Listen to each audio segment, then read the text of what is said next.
Boris Johnson talking about just do the right thing at Christmas. But this evening, I have a real problem with that old mantra, do as I say, not as I do. It is an anthem to hypocrisy, to having one's cake and eating it, to all the rest of the one rule for them and another for us stuff.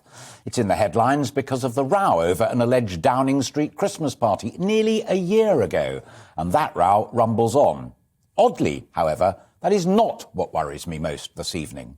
What worries me most is that right now there are profoundly mixed messages on both the do as I say and the do as I do fronts. And I, for one, am a tad confused. Business and Science Minister George Freeman's declared his business department will not be having a Christmas party. He said big companies might follow their lead, as gatherings of 100 or more might be an unnecessary risk. His close group of advisers, however, will be toasting one another on Zoom. Let's take a listen. I can tell you that, my parliamentary team and I normally have a Christmas party. We've decided this year it's probably sensible to do it by Zoom and wait for the spring. And do remember that George is one of the people who looks after business, including hospitality, and also holds the science brief, a subject on which he's pretty knowledgeable.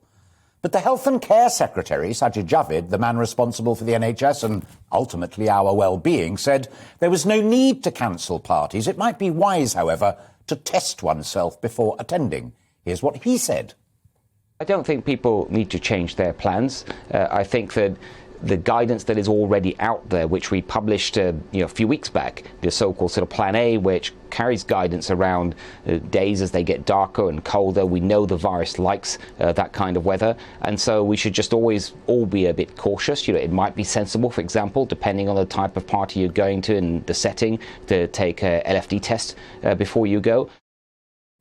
And last night, Therese Coffey, the Secretary of State for Work and Pensions, on the subject of office parties, has said there shouldn't be too much snogging under the mistletoe, which rather suggests that she thinks parties will go ahead.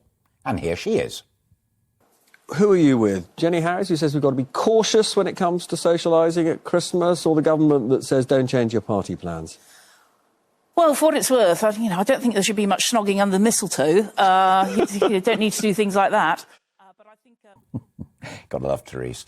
Now, number 10 Downing Street, as you heard in Karen's bulletin, said there is no ban on Christmas parties, nor, it would seem, on interpretations of that edict. Looking at what just 3 ministers have said, you might conclude that there is a sort of ban, or there should be, or that there shouldn't be, but you should get tested before attending, or if you do attend, well, don't get too frisky. It's almost funny, but not quite. We're nearly 2 years into a pandemic which has claimed 145,000 lives and caused pain, distress and depression to many more. Another strain of the virus, Omicron, has just hit us and is still being profiled for just how infectious, dangerous, even deadly it might be.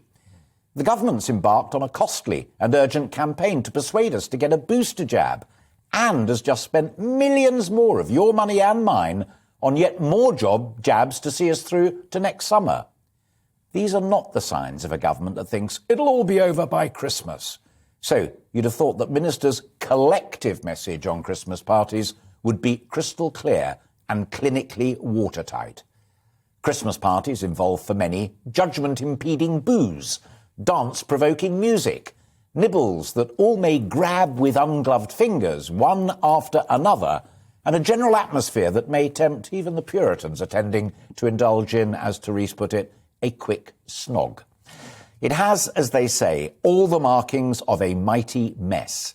I suspect that what is at stake, once again, is that philosophical schism at the heart of this government, the split between those who believe there is no infringement of civil liberties in asking folk to wear masks, get jabbed and keep 2 metres apart, and those, the more libertarian, who hate the very idea of a Tory government telling the people what to do. Now, as it happens, I'm slightly more with the first group than the second, unlike several of my fellow GB News presenters, but that isn't the point. If the pandemic is still for many a matter of life and death, then ministers should sort out the line and stick to it. If the new variant of the virus has a halfway decent chance of infecting tens of thousands more and hospitalising many of them, then it really does matter, especially in the run-up to the ever-tricky winter months. It all demands that ministers arrive at a clear policy position, adhere to it and promote it collectively. The Prime Minister himself implied that they had. Jenny Harries, head of the UK Health Security Agency, urged caution this Christmas. Keep apart. Remain cautious. She was overruled. Advisers advise, the Prime Minister reminded us. Ministers decide. Fine. But here's a thought, Prime Minister. Do remind us clearly what you have decided, and then tell all of your ministers what it is. As things stand, it's more of a lucky dip than a clear and consistent policy.